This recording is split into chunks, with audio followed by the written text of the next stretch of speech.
et bienvenue à Vie de foi. Quelle joie de vous avoir avec nous aujourd'hui. Et quelle bénédiction pour moi de recevoir mon épouse Mathilde. Bonjour chérie. Bonjour mon mari. Ça va bien? Ça va très bien, merci. Toi aussi? Très bien, gloire à Dieu. On passe une belle semaine? Oui, comme toutes les semaines de notre vie. Mais cette semaine spécialement, ensemble à Vie de foi, on est en train de parler, premièrement, on a parlé de nos fréquentations, ensuite du mariage et du ministère. Donc, toute notre vie, en fait, on s'expose à la télévision, on raconte nos témoignages de vie, des choses qu'on a vécues et aussi des principes de la parole de Dieu que les gens peuvent prendre et appliquer dans leur propre vie pour vivre la bénédiction de Dieu, en fait, dans leur vie. Et aujourd'hui, on va parler comment on peut influencer nos enfants pour le bien, pour la foi. Et dans notre cas, moi, je considère vraiment que nos deux filles vont très, très bien spirituellement. Toi, comment tu décrirais le... Bon, en fait, nos filles ont respectivement 16 ans et 13 ans. Bientôt... en 17 et 14? Bientôt 17 et 14. Je répète à ceux qui nous écoutent que ça fait 20 ans qu'on est mariés cette année. Et puis, ça fait 20 ans également que nous sommes dans le ministère. Et vraiment, cette vie avec Dieu, c'est une joie. Et je regarde nos filles, pour moi, c'est une joie. Je me souviens, vraiment, depuis qu'elles sont toutes petites, qu'elles sont bébés, j'ai toujours prié pour elles. En fait, je pense, Mathilde, quand on était à l'antenne de télévision Miracle Channel à l'époque, je me souviens même quand tu portais Félicité dans ton sein maternel, la prophétesse Cindy Jacobs avait prophétisé sur elle-même à l'époque. Donc, même avant la naissance, on prie pour nos enfants. Oui, évidemment, c'est ça. Ça fait que moi, j'ai toujours amené mes enfants dans la prière dès la conception jusqu'à aujourd'hui. Et je pense que une mère, une maman qui prie, un parent qui prie, un papa qui prie pour ses enfants, c'est absolument primordial. Et comment influencer nos enfants dans la foi, c'est ça qu'on veut parler aujourd'hui. Eh bien, je pense que ça commence dans le lieu secret. Et j'ai toujours porté nos filles dans la prière et aujourd'hui, j'en vois le fruit. Aujourd'hui, nos filles aiment le Seigneur. Et la première prière que j'ai faite pour nos enfants, c'était, et la prière qui est toujours demeurée, c'est que dans leur cœur, elles aient la crainte de Dieu. Pas la crainte d'avoir peur de Dieu, mais qu'elles aient ce profond respect, qu'elles aient toujours une révérence pour Dieu. Et vraiment, aujourd'hui, c'est extraordinaire comment c'est actif dans leur vie, cette révélation. Elles vivent vraiment dans un respect pour Dieu. Elles veulent vivre leur vie en fonction des principes de Dieu parce que c'est de cette manière-là qu'on les a élevées. Mais je pense que quand on a la sagesse, quand on a la crainte de Dieu, la parole de Dieu dit « la crainte de l'Éternel, c'est le commencement de la sagesse », eh bien, justement, c'est ça, c'est que cette crainte de Dieu-là leur fait poser des gestes qui sont selon le cœur de Dieu et elles prennent des bonnes décisions. Donc, vraiment, pour moi, nos filles sont une fierté. C'est un cadeau de Dieu, c'est une récompense. Et vraiment, je vois le résultat de nos prières parce que toute leur vie, nous les avons portées dans la prière et ça influence leur destinée. Ça me réjouit parce que c'est souvent moi qui va reconduire nos filles à la jeunesse. Et des fois, je vais aller les chercher. Bref, des fois, c'est toi. Mais des fois, j'ai des conversations aussi dans la voiture. Et puis, ils me racontent un peu leur soirée, comment ça s'est passé. Et puis, je me réjouis aussi de les entendre me raconter des choses. Par exemple, « Ah, Dieu me dit de ce temps-ci... J'écoute des choses, puis je trouve ça trop beau. Ça me bénit, en fait, d'entendre que Dieu leur parle. En fait, les deux servent dans l'équipe de la louange, sont investis dans le ministère de la jeunesse aussi. Même Floramé et Félicité chantent à la télévision à MCTV. Et leur premier, vraiment, ministère, c'est dans les nations. Je trouve ça génial. Et on se réjouit vraiment parce que nos filles, en fait, ils l'ont dans le cœur. Ils ont le Seigneur dans le cœur. Et je me souviens même quand Floramé avait été dans une activité avec son amie, pas vraiment chrétienne. Et puis, c'était une sortie assez mondaine. Elle devait y aller juste pour appuyer son amie. Et puis, finalement, quand elle est rentrée, Floramé nous disait « Ah, j'aime tellement pas ça. » Elle est repoussée par les choses mondaines. Et j'étais tellement béni. Je me suis dit, c'est merveilleux parce qu'on n'a pas besoin de l'encourager ou essayer de la convaincre que ces choses-là sont mauvaises pour elle. C'est d'elle-même, elle est repoussée par le climat spirituel qui règne dans le monde. C'est ça. En fait, aujourd'hui, on va parler vraiment qu'est-ce qu'on pense qu'on a fait qui a créé un peu... Je considère que nos filles sont c'est une réussite. C'est une réussite parce qu'elles servent Dieu puis elles aiment Dieu. Et vraiment, j'aimerais encourager tous les parents qui nous écoutent de ne pas se décourager et de ne pas nous envier, mais plutôt de dire, nous, on est là pour inspirer. On est là pour inspirer les gens. Et encourager. Et encourager. Et vraiment, il y a toujours de l'espoir pour Amen. vous. Il y a de l'espoir si vous vivez des difficultés avec vos enfants. Comprenez ceci, la vie et la mort sont au pouvoir de la langue. Quiconque l'aime en mangera les fruits. Et une chose dans notre foyer qui est très importante, c'est la bénédiction. Et on a toujours béni nos enfants avec nos paroles. On prie pour elles, qu'elles aient la crainte de Dieu, mais aussi, une fois qu'on a fait ça, eh bien, hier, on a parlé de comment avoir un foyer chrétien. Eh bien, on parlait de créer l'atmosphère du ciel. Eh bien, on fait cela, mais nos enfants sont présents dans cette atmosphère-là, dans notre maison. Et on a choisi de parler sur leur vie, des paroles de bénédiction et la parole. Il y a un verset que j'aime beaucoup dans Ésaïe 54, 13 qui dit « Tous tes fils seront disciples de l'Éternel et leur prospérité sera grande. » Eh bien, ça dit « Tous tes fils ou tes filles seront disciples de l'Éternel. » Donc, on déclare, nous, on a toujours dit à nos enfants, vous n'êtes pas influençable, vous êtes l'influence. Vous allez toujours servir Dieu. Et c'était pas c'était pas un motif de pression, c'était pas un moyen de pression, mais c'était plutôt une déclaration de foi qu'on a faite sur leur vie. Et elles ont toujours pris ça mot à mot. C'est vrai, elles ont toujours cru dans nos décrets, tout comme moi, j'ai entendu ça de ma mère. Je me souviens, ma mère me disait toujours, toi, tu es un leader, tu ne seras jamais influençable, mais tu vas être une influence. C'est ça que ma mère me disait toujours. Et j'ai entendu et j'ai cru. Et c'est ça qu'on a fait aussi dans la vie de nos filles. Et comme hier, tu mentionnais comment on pouvait prier pour notre foyer, et on répète ça encore aujourd'hui parce que c'est vraiment les fondements aussi pour bien influencer nos enfants. C'est ça. Mais, je pense juste au fait que nos filles nous ont dit, et on est témoins, qu'elles n'ont jamais même eu la gastro. Jamais. Ils ne savent pas c'est quoi, la gastro. La gastroentérite ou ces choses-là. Parce qu'elles ont cru le rapport qu'on était les bénis de l'Éternel et que nous avons été rachetés de la malédiction. Donc, on peut vivre dans la bénédiction. Et la bénédiction implique que par ces meurtrissures, nous avons été guéris. Donc, nos filles marchent dans la santé divine. Ce n'est pas simplement des choses qu'on croit, mais c'est des choses qu'on vit aussi. Parce que dès le début de leur vie aussi, on enseignait à nos filles que Dieu est bon. Et c'est quelque chose de très simple, mais c'est une vérité qui établit tous les fondements aussi de leur croyance, c'est que Dieu est bon et le diable est méchant, le diable est mauvais, parce que dans Jean 10, on l'a dit cette semaine, le diable vient pour voler, égorger, détruire, mais Jésus est venu pour nous donner la vie et la vie en abondance. Donc, pour moi, ça établit vraiment le caractère de Dieu. Dans notre famille, on se fait un devoir vraiment de toujours préserver le caractère de la bonté de Dieu, le caractère bon de Dieu. Son cœur est bon.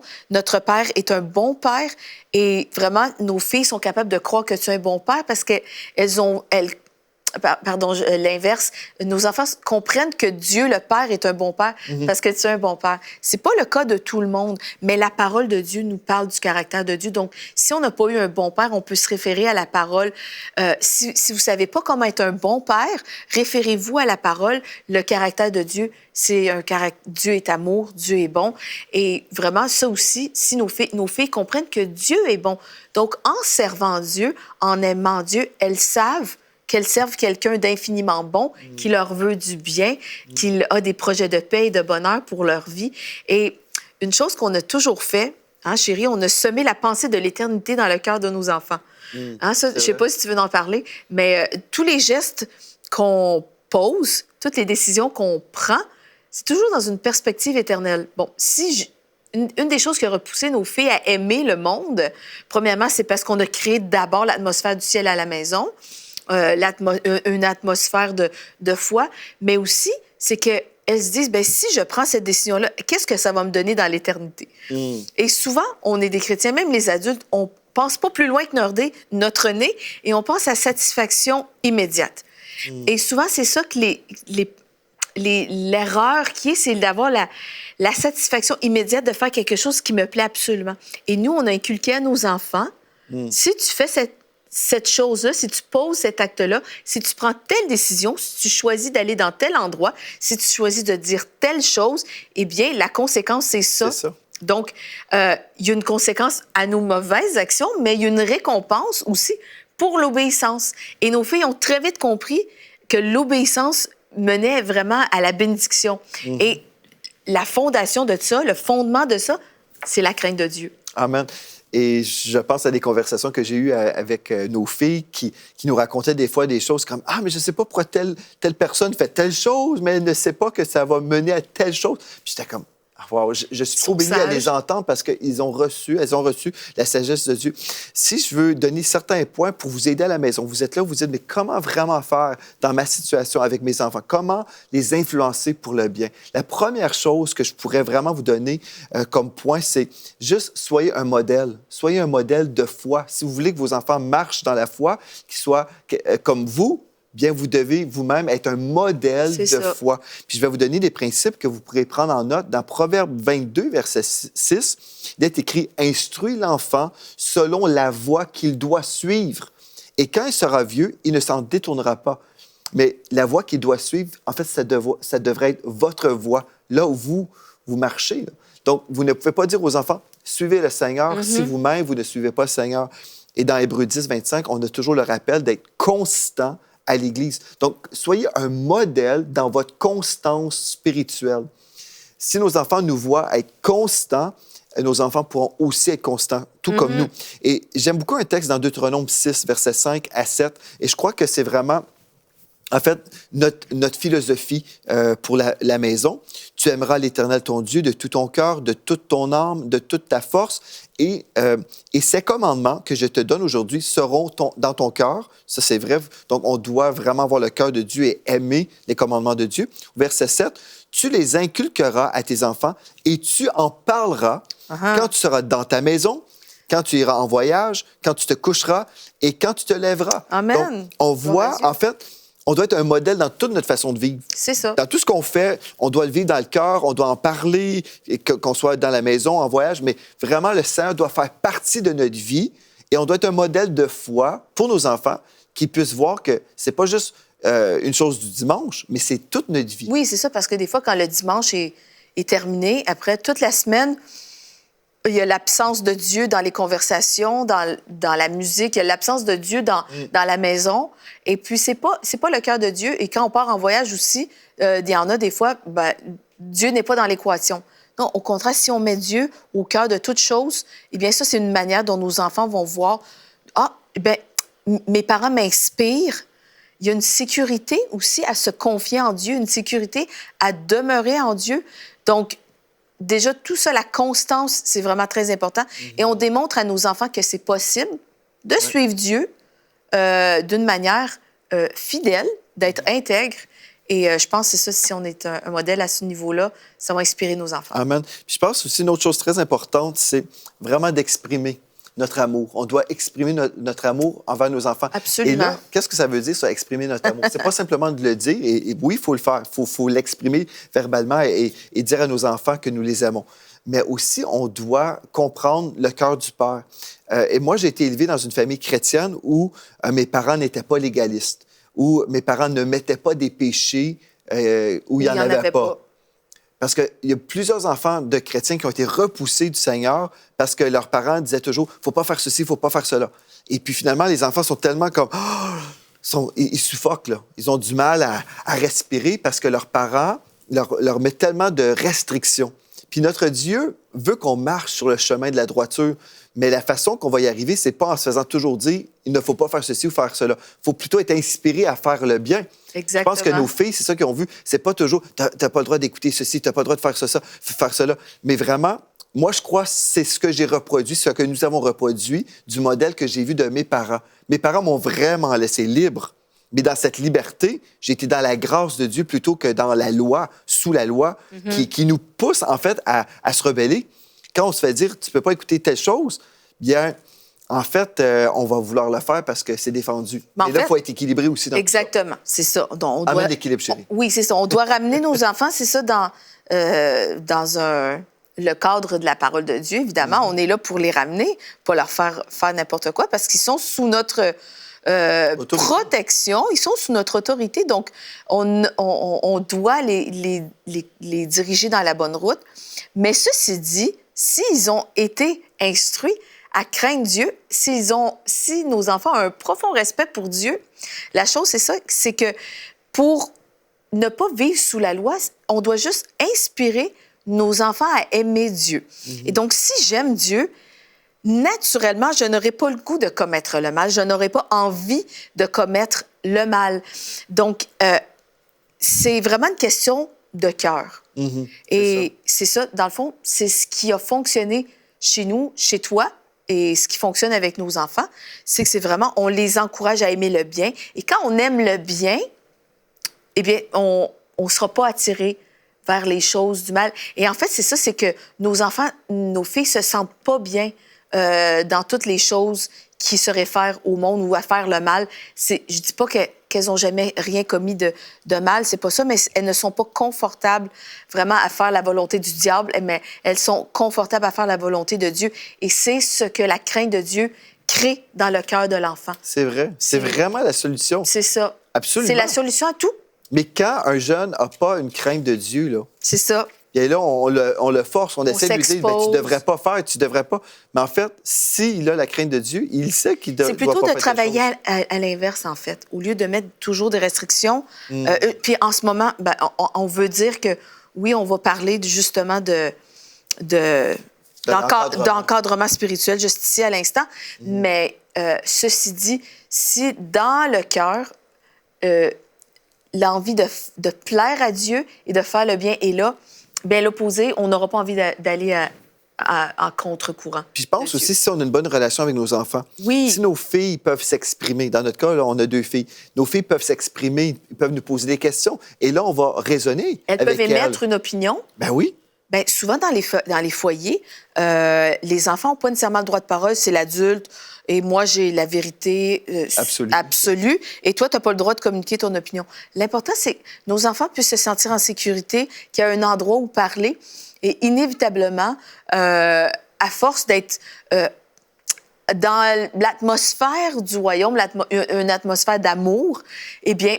Elle résonne comme nous. C'est ça. Et puis, si on inculque la parole à nos enfants, c'est ça qui est super. Les enfants sont inévitablement renouvelés aussi par la parole. Dans notre amour aussi, je pense une chose qu'on veut juste mentionner, très important, 1 Timothée 5,8 nous dit « Si quelqu'un n'a pas soin des siens et principalement de ceux de sa famille, il a renié la foi et il est pire qu'un infidèle. » Donc, on a beau dire « j'aime mon enfant » ou « je t'aime mon enfant », mais si on ne prend pas soin de ses besoins matériels, on a un problème, un sérieux problème. Besoins physiques, matériels. On doit prendre soin de nos enfants. On doit vraiment prendre soin. Donc, ça, c'est important. Et là, si on a pris soin de nos enfants à plein de niveaux, là, émotifs aussi, là, on veut aussi s'assurer d'encadrer spirituellement nos enfants. Donc, dans Éphésiens 6, 1 à 3, il est écrit « Enfants, obéissez à vos parents, selon le Seigneur, car cela est juste. Honore ton père et ta mère. » C'est le premier commandement avec une promesse, afin que tu sois heureux et que tu vives longtemps sur la terre.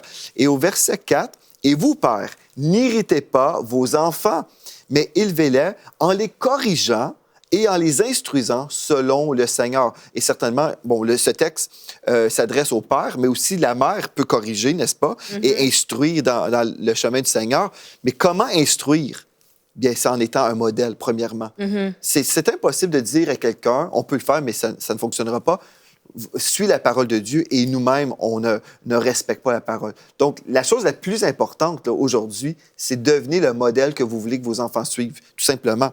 Et puis, on va, oui, certainement, réprimander nos enfants. On doit les corriger avec amour, mais toujours dans le but de les façonner dans les voies de Dieu, de les façonner selon le cœur de Dieu. C'est pas de les écraser et jamais prononcer des paroles de malédiction ou de limitation sur nos enfants. Si on comprend que toutes les paroles qui vont sortir de nos bouches doivent absolument être des paroles de foi. Si je dis à mes enfants, admettons, je veux corriger mon enfant qui a fait quelque chose de pas correct, bien, je ne dirai jamais « Ah, mais tu es un moins que rien, tu vas être dans l'échec toute ta vie, tu es une perdante ou un perdant. » Jamais que je vais dire ça parce que je suis en train de prophétiser sur mon enfant. Je vais plutôt dire « Non, ce que tu as fait, bon, je suis en désaccord, ce n'est pas le bon chemin, mais là, voici ce que Dieu te dit. Voici ce que tu peux vivre aujourd'hui. Et voici la promesse qui est rattachée à ton obéissance. » On va inspirer nos enfants plutôt que de dire « Ah non, mais tu es un moins que rien, tu vas être dans l'échec toute ta vie. » Et puis, bien, il y a des parents qui maudissent leurs enfants. Et là, après, les enfants se retrouvent dans l'échec et puis dans la rébellion. Et là, les parents chrétiens se posent la question, mais pourquoi mon enfant est en train de suivre tel chemin?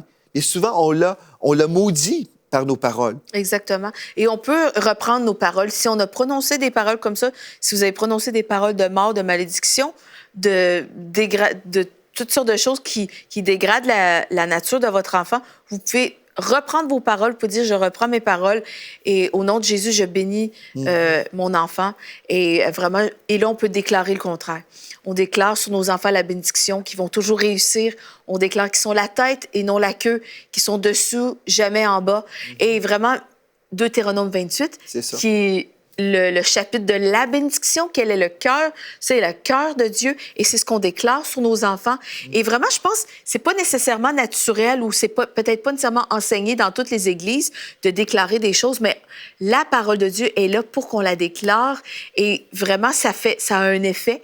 La parole ne revient jamais sans avoir fait son effet et c'est ce que ça opère dans la vie de nos enfants. On les encourage, on les élève, on les écrase pas et vraiment, on complimente nos enfants. Et si vous avez de la difficulté à complimenter vos enfants, demandez au Saint-Esprit ce que vous pouvez dire de positif sur votre enfant. Si vous avez un enfant vraiment difficile, si vous avez de la difficulté, votre enfant a besoin de se sentir aimé, première des choses. Et ce que fait la discipline aussi, c'est que ça crée la sécurité. Quand un enfant a besoin de balises, a besoin de certaines bornes pour savoir qu'il est en sécurité. Et il y a une des choses, nos enfants, on était toujours constants. Si on disait, tu vas avoir telle conséquence parce que tu as désobéi, nous étions toujours fidèles à notre parole et des fois, c'est très souffrant d'aller jusqu'au bout. Ouais. D'aller jusqu'au bout, mais on était constants. Soyez constants et vous allez voir, vos enfants vont savoir que quand vous dites quelque chose, eh bien, c'est vrai et vous le mettez à exécution. Donc, déjà, la constance à ce niveau-là, tu peux aller jusque-là. Ça, c'est trop, tu as dépassé, tu as désobéi. Eh bien, il y a une conséquence à ta désobéissance. Nos enfants savaient qu'ils ne pouvaient pas jouer avec nous. Si on avait dit, ça, c'est ça qui va se passer, elles savaient que c'était ça. Et pour être honnête, par contre, je veux nuancer.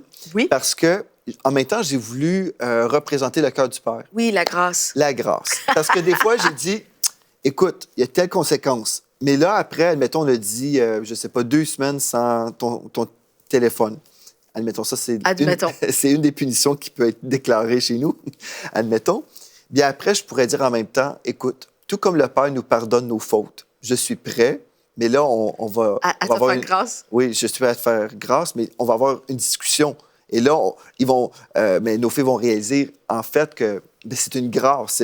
C'est pas parce qu'on n'est pas sérieux dans ce qu'on dit, mais en même temps, on ne veut pas être si rigide qu'on ne pardonne pas non plus les fautes. C'est-à-dire que c'est pas toujours évident. Mais moi, je pense, pour vrai, le cœur de l'éducation de l'enfant, tous les enfants ne sont pas pareils. On a 2 filles et les 2... à certains niveaux, réagissent vraiment différemment. Et l'Esprit de Dieu, c'est vraiment celui qui nous conseille, c'est celui qui nous guide pour élever nos enfants. Donc, vraiment, on encourage les gens, je vous encourage à rechercher le conseil du Saint-Esprit, à savoir comment rejoindre votre enfant, comment l'éduquer, comment lui parler. Peut-être vous avez plusieurs enfants et ils sont tous différents et ce qui fonctionne avec un ne fonctionnera pas nécessairement avec l'autre. Et soyez sensibles à ça. Il y a des parents qui élèvent leurs enfants tous pareils. Et il y a des enfants qui réagissent mal à certaines choses, d'autres qui réagissent très bien à certaines choses. Vraiment, je trouve chaque enfant est unique. Nous sommes uniques, on est authentiques, diversifiés.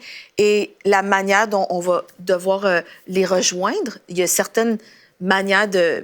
Notre langage d'amour n'est pas le même. On ne parle pas tous le même langage. Donc, nos enfants, ils sont comme ça et on doit chercher le conseil du Saint-Esprit. C'est vrai. Ça, c'est vraiment la chose... Je me souviens, à un moment donné, on a discipliné notre plus jeune, Félicité, et j'arrivais pas à la consoler. L'Esprit de Dieu m'a dit à moi, de mon côté, et à un autre moment, il te dit la même chose.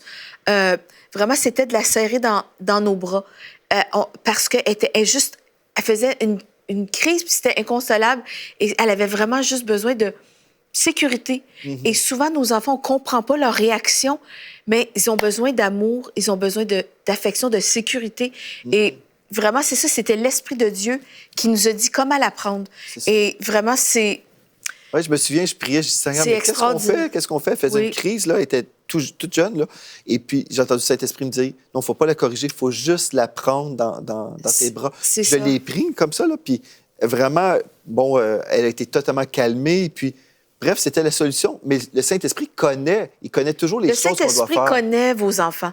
Le Saint-Esprit connaît leurs besoins les plus profonds. Amen. Donc, soyez un modèle dans votre encadrement spirituel C'est ça. et dans vos paroles d'intégrité. Ça, c'est une autre chose très importante, dans nos paroles d'intégrité.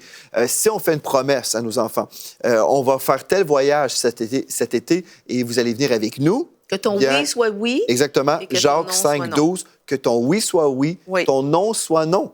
Ça ne veut pas dire qu'on ne peut pas être gracieux là, dans des corrections, par exemple. Si on décide, bon, voilà, on veut aussi représenter le cœur du Père, mais on doit comprendre aussi que nos paroles doivent avoir un certain poids. Si on dit, on va faire telle chose, bien, on doit honorer notre parole, parce Exactement. que si on ne respecte pas notre parole, on est aussi un mauvais modèle du Père éternel qui honore sa parole. C'est ça. Si on dit à notre enfant, je vais passer du temps de qualité avec toi, et finalement, on reporte toujours, on dit toujours non, ben là, je peux pas, je ne peux pas, eh bien, on va attrister le cœur de notre enfant, on va les blesser profondément. Et puis, après, ben, notre parole n'aura plus aucune valeur. C'est un exemple comme Je ça. pense aussi, le dernier point qu'on peut dire aujourd'hui aussi, c'est soyez un modèle dans vos attentes communiquées. Donc, si on communique à nos enfants qu'on s'attend au meilleur, comme Oui. dans 1 Corinthiens 13, verset 5, qui nous parle de l'amour, elle ne s'irrite point, elle ne soupçonne point le mal. Bien, je ne soupçonne pas le mal chez mon enfant. Je vais toujours m'attendre au meilleur. Amen. Et en fait, nos enfants Gloire à Dieu. vont répondre en fait à nos attentes. Ils vont dire, ah bien, papa et maman s'attendent que je vais faire telle chose. Donc, elles vont faire ces choses-là. Nos filles vont faire exactement ce qu'on s'attend d'elles parce qu'elles ne veulent pas nous décevoir. Donc, on est en train de déclarer sur leur vie des belles choses et puis elles savent, mes parents s'attendent que je vais être une leader, par exemple. Donc, elles vont travailler dans cette direction-là parce qu'on les a bénies et on les a aimées, on a rempli ce que la parole de Dieu nous dit en Corinthiens 13, 5. On va être un modèle au niveau de nos attentes communiquées. Et puis, gloire à Dieu, on Gloire va à voir Dieu. des beaux changements. Et ce que nous voyons dans la vie de nos filles, bien, on se réjouit et on dit, c'est possible pour vous. Donc, ne mettez pas vos enfants sous un joug religieux de légalisme avec ne faut pas faire ceci, ne faut pas faire cela, mais inspirez-les plutôt à craindre l'Éternel et à servir le Seigneur de tout leur cœur. Et vous verrez, en fait, que vous pourrez vous réjouir du résultat, en fait, de tout ce que vous aurez fait pour honorer le Seigneur vous-même. Donc, merci, mon épouse, d'avoir été là. Gloire à Dieu. Avec Merci plaisir. à vous aussi d'avoir été là. On poursuit demain. On va parler du ministère demain et puis ça va vraiment être très, très bénissant ensemble. Donc, d'ici à demain, soyez richement bénis.